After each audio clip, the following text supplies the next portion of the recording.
मित्र, आपने भी कभी अपनी आंखों के सामने किसी की मृत्यु होते हुए जरूर देखा होगा और वहाँ मौजूद लोगों को यह भी कहते सुना होगा कि अब इसके प्राण निकल गए हैं और इसकी मृत्यु हो चुकी है।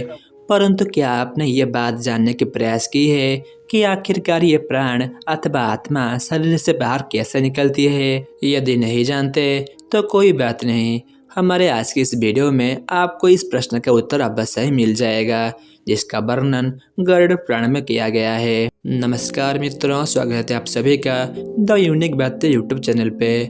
मित्रों, जैसा कि आप सभी जानते हैं कि मृत्यु मनुष्य के जीवन का वो कड़वा सच है जिसे बड़ा से बड़ा ज्ञानी भी स्वीकार नहीं कर पाता, जबकि वो जानता है कि एक न एक दिन सभी का मरना तो तय है।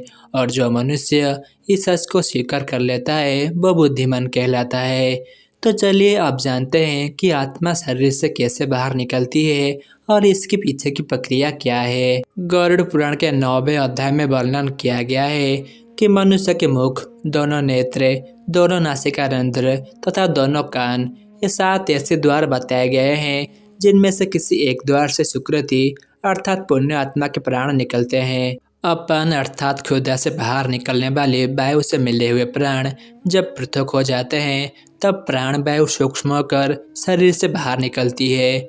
इसके अलावा यदि आपने कभी ध्यान दिया हो तो मरते हुए व्यक्ति के सबसे पहले पैर ठंडे पड़ते हैं, उसके बाद घुटने के नीचे की हिस्सा। ऐसे करते करते व्यक्ति का पूरा शरीर ठंडे पड़ने लगता है, मानो जैसे ऊर्जा सिमट रही हो। और अंततः इन संपूर्ण चेतना सिमटते हुए एक चक्र पर आकर एकत्र हो जाते हैं, जिस चक्र पर आप सबसे ज्यादा जिए हैं। जैसे ध्यानियों की ऊर्जा मुख्य रूप से ज्ञान चक्र से निकलती है और इसके विपरीत जो लोग अपने पूरे जिंदगी ध्यान से दूर रहे हैं और जिन्होंने अपने पूरा जीवन खान पान और सांसारिक सुख के लोभ में ही बिता दिया है, ऐसे मनुष्य के प्राण मणिपुर चक्र से निकलते हैं।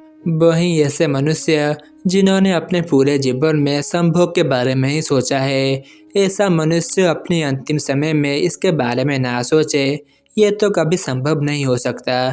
प्राणायाम स्वरूप ऐसे व्यक्ति की ऊर्जा मूलाधार चक्र से बाहर निकलती है। इसी के साथ जिन मनुष्य का अपना पूरा जीवन ज्ञान के इर्द गिर्द बीता हो, ऐसे मनुष्य की ऊर्जा गला चक्र अर्थात विशुद्ध चक्र से निकलती है। ऐसे ही जो मनुष्य अपने अंतिम समय में अपने इष्ट देवता को याद करते हुए प्राण त्यागते हैं, उनकी ऊर्जा आँखों से निकलती है। और आखिर में वो मनुष्य आते हैं जिनकी ऊर्जा सहस्त्र चक्र से निकलती है। ऐसे मनुष्य को बहुत ही भाग्यशाली माना जाता है, क्योंकि शरीर त्यागने के सबसे उचित मार्ग माने जाने वाले सहस्त्र चक्र से निकलने वाली आत्मा को सीधे मोक्ष की प्राप्ति होती है। इसी के साथ प्राण निकलने के संदर्भ में और भी बहुत सी बातों का वर्णन गरुड़ पुराण में मिलता है, जिसके अनुसार प्राण त्यागने के समय मनुष्य को अन्न और जल का त्याग करना चाहिए और यदि वे व्रत आसक्ति रहे 2 जन्म हो तो उसे आतुर संन्यास लेना चाहिए। आतुर संन्यास से अभिप्राय है एक ऐसा संन्यास जो सांसारिक जीवन से दुखी होने पर जल्दी से ग्रहण किया जाता है। जो व्यक्ति मृत्यु से पूर्व सभी कार्य कर लेता है, मृत्यु के समय ऐसे व्यक्ति के प्राण ऊपर के क्षेत्रों से सुखपूर्वक निकलते हैं।